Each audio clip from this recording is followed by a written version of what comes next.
In Swedish history, there's one name that stands out as a beacon of leadership and social justice, and that name is Olaf Palme. Och därför är bombningarna ett illdåd.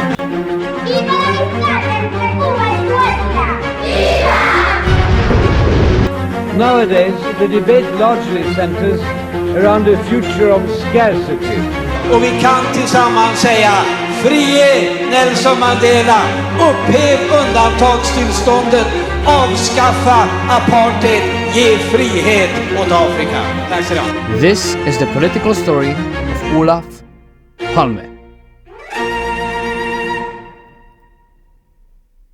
Our story begins in Östermalm, Stockholm, where Olof Palme spent his early years. Fast forward to the late 1960s, a time of social upheaval and political change.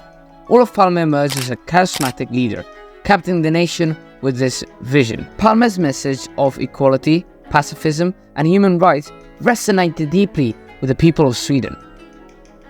As the leader of the Swedish Social Democratic Party, Palme was determined to transform society and ensure a more just future for all.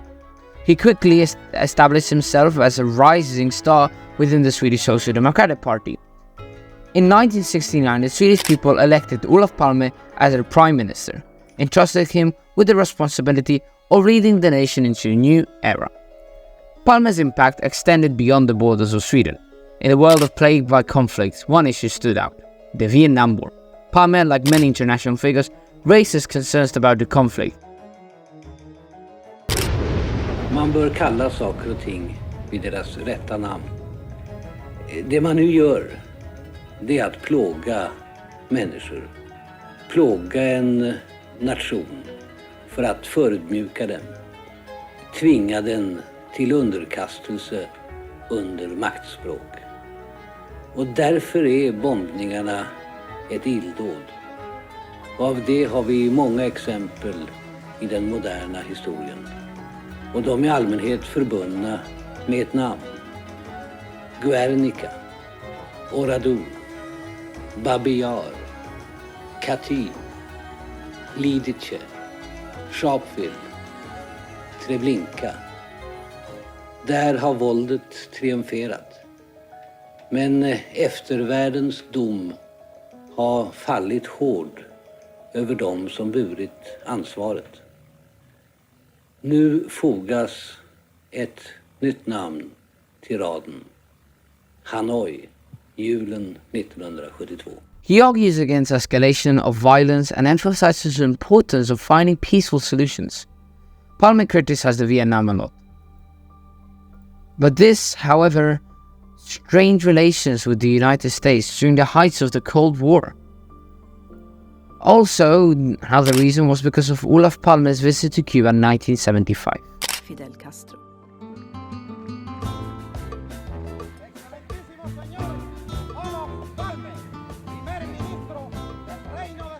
När den svenska delegationen landar på Havannas flygplats är mottagandet närmast surrealistiskt. Det första västerländska regeringsbesök någonsin på Kuba.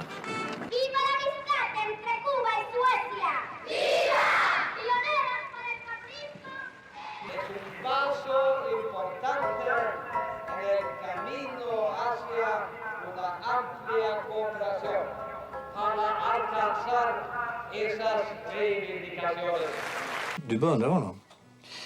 Ja, jag har ju på många punkter mycket olika uppfattning. Men jag beundrar hans enorma vitalitet och vilja att försöka bygga upp Kuba. Det är högst imponerande. During his visit, Palme held discussions with Fidel Castro on a range of political and economic issues. The main objective of the visit were to promote dialogue, strength and diplomatic ties, and explore potential cooperation between Sweden and Cuba. Palme emphasized the importance of dialogue and understanding between different ideological systems. This caused the United States to get worried, but even making them think that maybe Sweden was going to become a Soviet ally. Some people even thought that Sweden would become a Soviet state. But Sweden wasn't about to. They were worried about the USSR.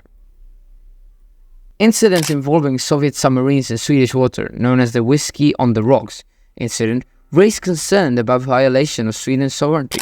The incident led to high-end military and increased effort to detect and monitor foreign underwater activities. Despite the challenges, Olaf Palme remained committed to his principles. He outspoke critics against apartheid in South Africa. Förhållandena i Sydafrika har förvärrats. Och dessutom så känner vi oss inspirerade av er aktion. Så därför beslöt regeringen igår att satsa 5 miljoner extra på stödet direkt till ANC och dess humanitära arbete. Frige Nelson Mandela, upphäv undantagstillståndet, avskaffa apartheid, ge frihet åt Afrika. He supported the anti-apartheid movement. His influence to speech in the United Nations General Assembly in 1975 strongly commended it as a crime against humanity, calling for his demise.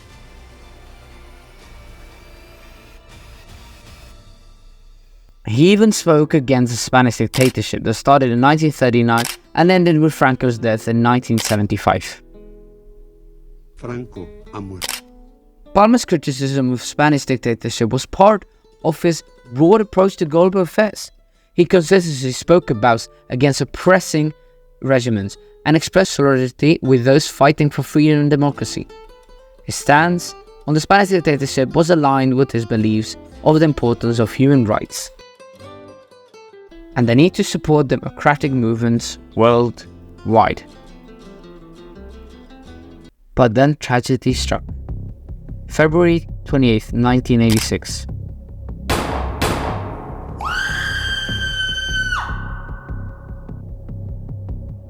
After going to the cinema, Palme and his wife were walking back home in the streets of Stockholm. They had asked for no security that night. 2 gunshots. One hit Palme, sadly killing him. The other one hit his wife, but she survived because he just didn't even touch her. This assassination is still very much a mystery. They first detained a guy named Christian Petersson, but then afterwards they released him because of lack of evidence. Now the Swedish police says it's this guy, Stig Engström, also known as Skandiamannen. Ja, när man säger att man håller på och lägger pussel och ska försöka och få bort bitar som inte hör till pusslet, så ska man ju i alla fall inte ta bort bitar som man vet hör till pusslet. Så att ja, de är väl inte så duktiga på att lägga pussel kanske på polisen i så fall. Though personally, I'm not sure. I don't think it was him. It's still a mystery, and maybe we'll never know. I recommend watching this HBO thing as a show, The Man Who Played With Fire. It's about his assassination. It's very interesting. I recommend watching. Thank you so much for watching. Bonjour, mitt namn är Bon. Bonbon. Bonbon.